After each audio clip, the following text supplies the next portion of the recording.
السلام عليكم ورحمة الله تعالى وبركاته. اللهم صل وسلم وبارك على سيدنا محمد. وش راكم صحباتي حباباتي؟ ان شاء الله تكونوا كامل بخير. اليوم ما جبت لكمش وصفة تاع اكل ولا قاطو ولا. اليوم جيت نهضر لكم على السعال عند الاطفال او الكحة. كل وحدة كل منطقة كيفاش يسموه. راكم عارفين رانا في وقت البرد والسعال، الامهات يعانوا بزاف مع وليداتهم بسبب الكحة هذه. وعبك الكحة واعرة والمضادات الحيوية والأدوية كامل أحيانا ما يفيدوش. أما الأمهات يعاودوا يلجؤوا دائما، يقولوا يخموا غير في الأدوية تاع بكري، تاع الأمهات بكري واش كانوا يستعملوا.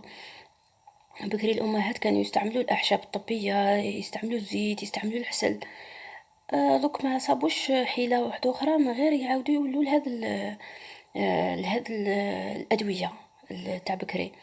أنا اليوم حبيت نهضر لكم على هاد الأدوية، وهاد الأدوية اللي جربتها أنا لوليداتي ولقيت فيها نتيجة.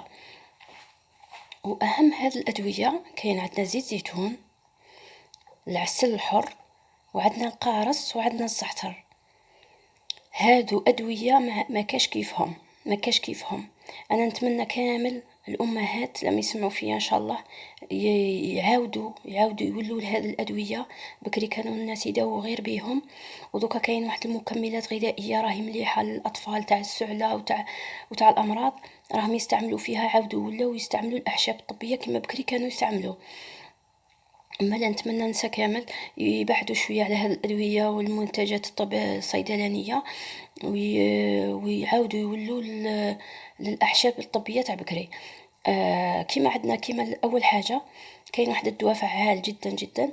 هذا الدواء فعال للحلقوم، أو كيما يقولوا كاين في بعض المناطق يقولوا القرزي. كاين العسل والقارص والليمون. العسل والليمون دواء فعال ما كاش كيفو. وش ديري؟ حكمي من غير فتح عسل، وعصري عصرة تاع قارص، وديريهم يدفاو وشربي ولا عطي لوليداتك يشربوا. هذا الدواء فعال للقرزي او الحلقوم او الام الحلقوم او الالتهابات الحلقوم. ثاني حاجة كاين الدواء تاع السعلة تاع السعال. هذا الدواء يجي يليق يوالم الكبار الصغار للرضع كامل. هذا الدواء وشنو هو؟ الزعتر. ما كاش وحده ما تعرفش الزعتر، وما كاش منطقه ما عندهاش الزعتر وما تستعملش الزعتر. هذا الزعتر بكري كانوا يداووا به. كانت هذه الامراض الانفلونزا هذه والحساسيه وكامل ما يعرفوهاش، كانت كي تجيهم يروحوا ديريكتومون مباشره يروحوا للزعتر. امهاتنا بكري كانوا يداوونا غير بالزعتر، سواء يشربوه لنا نشربوه سخون، سواء يعرقونا به باش هذيك الامراض كامل تخرج من الجسم تاعنا. هذا دواء فعال وانا جربته لوليداتي ان شاء الله، ودوك نعطي لكم الوصفه كيفاه ديروا وان شاء الله كامل تلقاو نتيجه.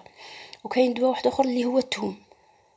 الثوم هذا مضاد حيوي، راه معروف باللي مضاد حيوي للثوم. ماذا بيا كامل الامهات يستعملوه لوليداتهم ان شاء الله. نبداو بالزعتر. الزعتر كيفاش نديرو؟ نحكموا الماء، نطيبوه، نديروه يغلي، ومن بعد كي نطفوا الماء نرمو هذا الزعتر.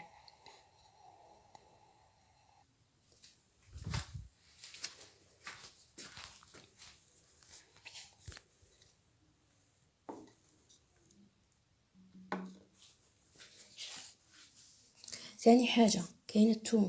هذا الثوم كيفاش نديرو؟ نجيب واحد الإناء،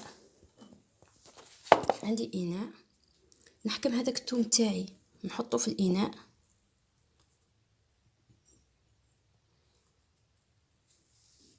نديرلو مغرفة زيت ولا 2 مغارف زيت.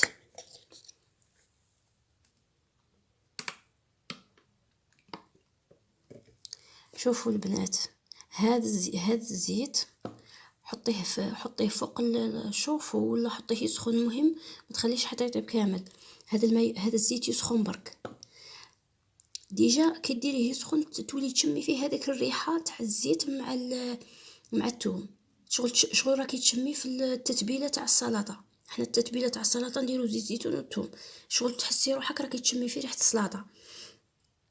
كي يطلق هذاك ماشي حتى داك الزيت يغلي كامل، كي يطلق نحي هذاك الثوم عصريه ونحيه، الدهني حكمي وليدك الصغير ان شاء الله، هذا وليدك اذا كان رضيع الدهني له صدره كامل وشربي له شويه زيت ودفيه ان شاء الله باذن الله يومين ثلاثه يريح لك. هذه انا تجربه انا جربتها في ولادي.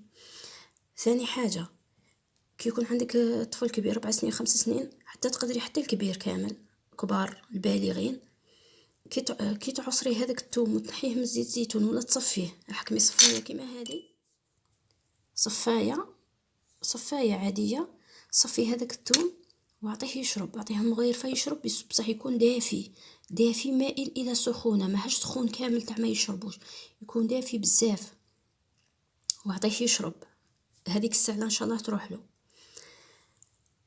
هادو البنات هذه ان شاء الله تكونوا ان شاء الله نكون فدتكم. ودوك نكملوا مع الزعتر، مازال ما كملتش مع الزعتر. اول حاجه وريت لكم القارص، دوك نوري لكم كيفاش ديروا القارص. اني جبت مغرفه عسل الحر، درته هنايا في هذا الكاس مغرفه تاع عسل حر. دوك نحصر فيها القارص، ديري نفس الكميه كيما درتي هنا مغرف، ديري هنا مغرف تاع قارص وديريه يدفى، ماشي يدفى يسخن شويه، واعطي لوليدك يشرب كي يكون راح يرقد في الليل ولا الصباح بكري كي ينوض. والله العظيم هذا مجرب. هاي واحد المغرف، قيس مغرف ودفيه واعطيه يشرب، يريح باذن الله من امراض الحلقوم ومن السعله ان شاء الله. نروحوا للزعتر. هذا الزعتر تاعي راه سخون، نصفيه بالصفايه ونضيف له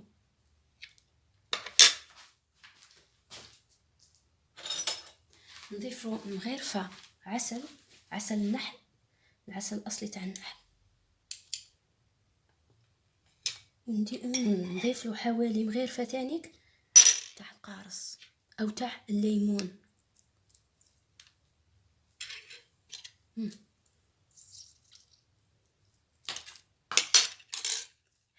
هذا الزعتر مليح كل شيء، مليح الانفلونزا، مليح للامراض الصدريه، ومليح بزاف للحساسيه، الكحه تاع الحساسيه.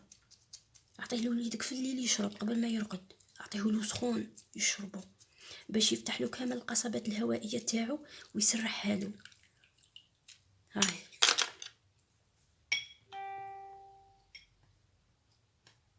وخلطي هذاك العسل باش مع الاخر مع الليمون،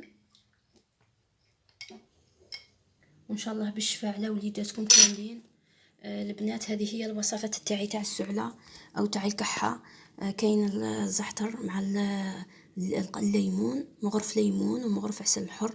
كاين هذا الثوم قلت كما كنت نقول، الثوم مع زيت زيتون. اذا كان كبير صفي هذاك الزيت زيتون من الثوم واعطيه مغرف يشرب، يكون سخون ماشي سخون حتى ينحرق. وإلا كان صغير دهني له صدره وشربيه قطيرات. إذا كان صغير 3 شهور 4 شهور 5 شهور. أنا هذا كنت نديرو لولادي، هذا تجربة، هذه تجربة من عندي شخصيا أنايا.